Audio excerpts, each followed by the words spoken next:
Hey guys, what's up? Once again, Sean T, Scat Pack Sean, or Old Town Mopars, depending on which site or YouTube channel you tuned into. Okay, so I'm currently in my 2019 Dodge Charger, Dodge Challenger Scat Pack Widebody, and I'm a huge Mopar fan, have been for most of my life, and I just love everything they do. I love the size of them, I love the comfort, I love the seats, absolutely love the way they look. They're very aggressive. My only current complaint is I'm trying to figure out why they keep jumping around with all the branding. Now, I'm not going to have all these years exactly right because it's all off the top of my head, but I believe around 2015 to probably 2018, I want to say, they had a Scat Pack. I definitely know they had a Scat Pack in the Charger, and then an SRT. And then you would jump up from an SRT to a Hellcat. Totally fine, understood. They basically put the motor in the Scat Pack of the SRT, but they downgraded certain other parts. I believe they were 4-piston Brembos instead of 6-piston. If you're a Mopar guy, you've been following these cars, you obviously know what I'm talking about. And then you jump up to around, which again, that kind of makes sense to me. Calling it an RT Scat Pack, so you have RT, then you go Scat Pack RT, or RT Scat Pack, then you go SRT, and then you would go Hellcat.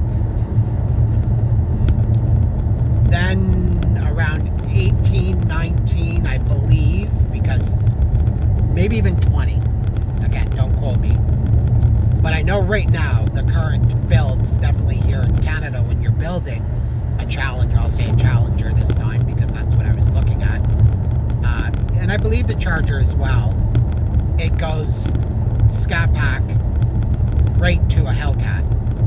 There's no more SRT.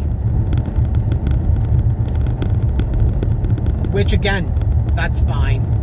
The Scat Packs basically, in my opinion, replace the SRT.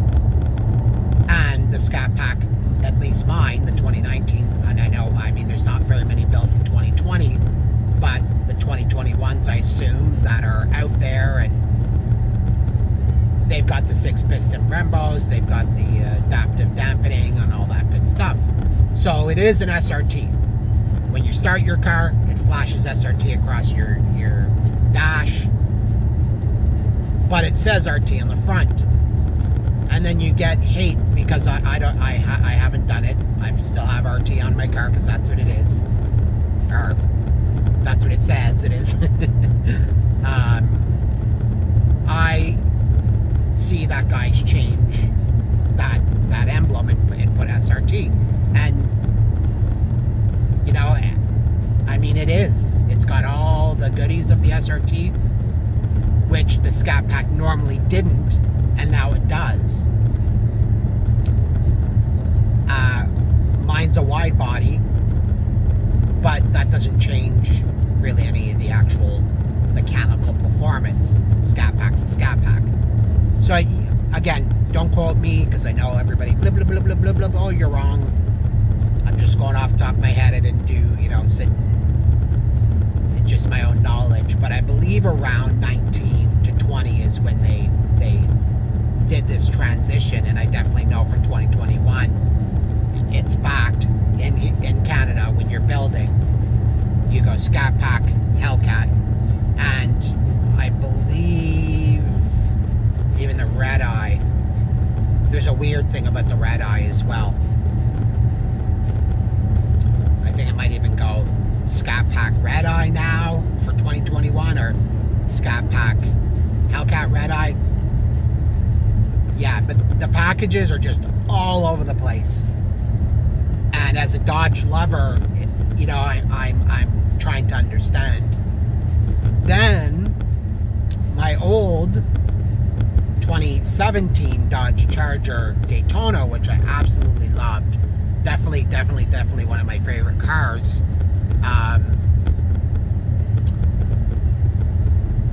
That package I understood. Basically, they took the SRT body and put that on the RT, and then called it a Daytona. Totally fine. You do that even for a year, 2 years, whatever the case may be. But I've noticed that they probably have a lot of extra parts sitting in their parts bin, so they decided, hey, let's throw them on all the V6s. Horrible decision, because now you have all these V6s rolling around. They even have the Super Track Pack in them. They've got the seats like all of us do in our RT Scat Packs or SRTs or the Alcantara. Nice big butt. You know what? Great for the V6 guy who bought it, but how do you decipher the difference between the cars? And it really loses that special premium feel that you're paying for when you buy the Hemi or the, I should say Hemi/Daytona. You know, and again, you know, people come up, wow, nice car. Oh, whoa, Daytona, you know, did you, because again, a lot of people don't know, did you put that on the back of your car, or, you know, did you put the stickers on your car, whatever the case may be. And I have to explain to them, no, it's a Daytona package. It's to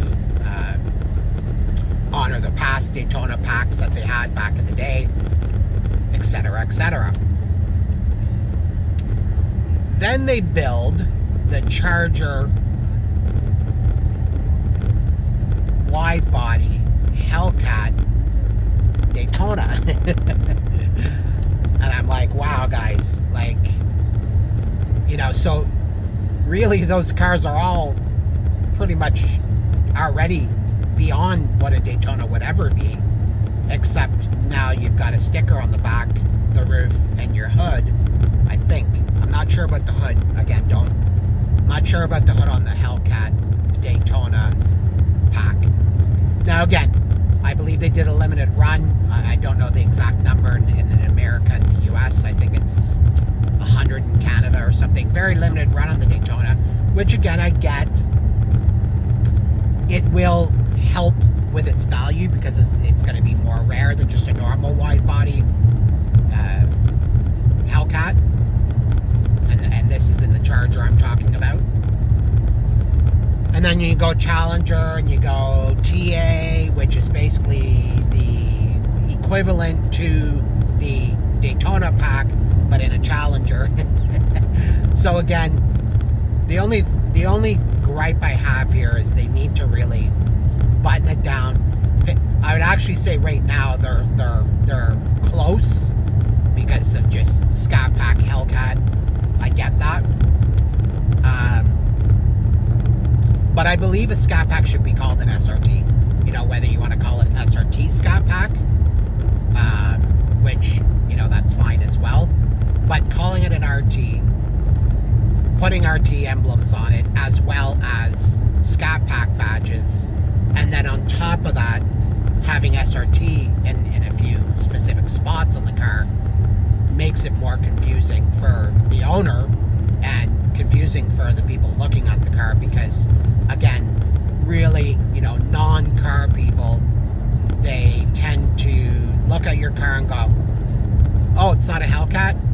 See ya. It's almost like if it's not a Hellcat, it's a piece of shit, which I don't understand either, because this is actually a bigger motor than a Hellcat with the 6.4 versus the 6.2. Yes, the Hellcat supercharged, I get it, but it's a preference thing, and it's a money thing.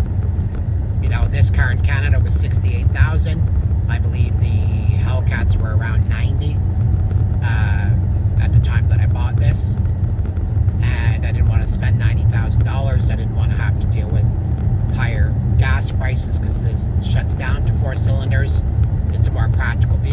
more drivable vehicle. You know, all the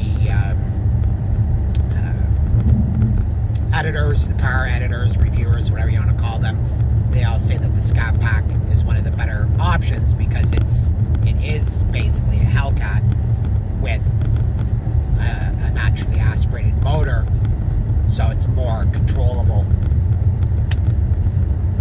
Now I just want to do a quick jump to the Durango. I just saw it, and I am looking at, this is another part of my vlog, is I'm considering selling my Challenger and buying a Durango RT. And for a person looking at a Durango RT, I'm actually very happy that they did this, because once again, the SRT motor, you know, it sounds bad because, you know, power's power and everybody loves power and more power, but the reality is, you know, this car I don't drive much. I've got 6,000 kilometers on it. It's a 2019. You know, it gets stored. I drive a little bit. I live in a small town. I drive it a little bit in town, but I really don't drive it, so I don't get to enjoy it as much as I really want to. I don't want to drive it to and from work because it's going to put too much mileage on it, which means it's going to really lessen the value of the car, which I don't want to do either. And I understand that's a sacrifice you make in order to have a nice, clean, you know. But the kind of money I'm spending for the car, I really want to enjoy it. I want to drive it every day. And, you know, the two doors, I don't want to say lack of trunk space because it's a huge trunk for a two-door. But anyways, regardless of that, looking at a Durango RT, I am looking at the Tow and Go, which I recommend if anybody's looking at buying a Durango, definitely go with that package. It gives you active exhaust, which sounds amazing. 4-inch tips, I believe they are at the back. The suspension is, I'll call it adaptive. It's controlled by your infotainment system. You can change the settings based on how you're driving the car. It actually has a track mode, which is awesome. I realize most people won't track it, but it's Dodge, so they have to have a track mode. And yeah, for me, looking at the Durango, again, I love the look of an SRT. I love the stance of an SRT. I love the Brembos on the SRT, but I don't want the big motor. In a vehicle like that, again, I feel like, yes, it's faster, but it's going to definitely be hard on fuel, because a regular Hemi Durango is hard on fuel because it's all-wheel drive all the time. Rear-wheel drive bias, I know, but it really, I've owned one. I owned a 2016, and they're hard on fuel. I would say it's as hard, if not harder, than my Challenger. Upside is it's regular fuel, not premium, so that helps. But yeah, so I'm looking at I'm doing my research and I'm looking at them, and I see that they have Brembo brakes, and I'm like, awesome, and beautiful looking truck, and different colored interiors, and Destroyer Gray, which is one of my favorite colors. They have that for 2021. The new dash is beautiful. All the new interior specs. Excellent job. They didn't change it too much, just enough, because it looked great from the get-go. But then I see, and I don't know if this is a Dodge thing or someone added it, so I'm not saying Dodge did this. If they did, though, you know, we're confused again, or I'm confused. I'm scrolling through and I'm looking, and the one I'm looking at is a Destroyer Gray, and it has the Brembo brakes, but they're black, just like on my Challenger. So they're black and they just say Brembo. This one I was looking, another one that I was looking at, I believe was, I want to say it was black, or maybe the other gray. It was a dark color, and it's got the red calipers, and they say SRT on them. If this is Dodge, I'm confused. Because again, you're putting an SRT. Now, if it says SRT maybe package, SRT something, because they're SRT. But the thing is, they're Brembo brakes. They're Brembo brakes for mostly Dodges, reserved for the high performance Dodges. So you should just brand it Brembo. And I know some do say Brembo and then something like for SRT or something like that in smaller writing. That's fine if it's an SRT. But why are you putting big SRT, whatever you want to call it, you know what I'm talking about, on the caliper when it's not an SRT? Just leave the Brembo on it. That's what they are. They're Brembos. Anyways, so that's my little spewel, or whatever you want to call it, rant, I guess, with the Dodge product. And I do want your opinion of what you think I should do. Now, I know a lot of people, challenge. But the thing is, for me, is I change my cars a lot. I am in Canada. They're a lot more expensive. I do have negative equity in this car because of my trading. I don't mind having a payment. I'm not looking at it as an investment, unless I was to keep it long term, put it in a garage for 20 years. It may be worth something. I don't know. No one knows. This is one of 10 in Canada. They only built, I believe, was the 200 and change for 2019 in the wide body. So it will be a more rare vehicle. But will it, ever be a $100,000 vehicle? I have no clue. So the Durango I'm looking at, I'm going, okay, it tows 8,700 pounds. I can drive it every day. I can drive it in the winter. It's got heated and cooled seats. The options are a plethora. I've got the one I'm looking at, it's fully loaded. So it's got the adaptive cruise like this. It's got the cooled seats, like I said. It's got the 10.1-inch screen, sunroof, all the safety features, lane departure, blah, blah, blah. And then it's got the tow and go, so it does have the Brembos, and it sounds amazing. For Hemi, it sounds so good. So if you haven't seen them, go and check those out. The tow and go package on the 2021 Durango RT. So yeah, I just want your opinion. What do you think? Should I do it? My payments will actually come down. The value of this car has shot up. So I'm really thinking this is a really good time to get out of it. I'll be in good shape to get into the Durango. But this is hard to let go of, obviously. It is a beautiful car. I love it in every way. The power is fantastic. But my biggest gripe, I'm not really getting to enjoy it. And it's very limited to what it can do. It can't tow. Has good room, but a four-door is always better, and a big SUV with, power liftgate and all the good stuff, and obviously the all-wheel drive aspect, so I can drive it in the winter. I'll still baby it, and I'll take good care of it. I'll only put, I'm shooting at 10 to 12,000 kilometers on it every year, and hopefully it holds its value because of what it is. But yeah, hit me up, let me know what you think. Yes for Durango or no. And please subscribe. I'm trying to come out with more content. If I do buy the Durango, I may use that as my platform. I know that there are guys out there doing Durangos, but I don't know how many are doing the 21 tow and go package. And I thought I could maybe bring that some new life to that. And yeah, you guys have a great day. Subscribe, like, dislike, whatever makes you happy. Have a great day. Peace out. Shanti. See ya.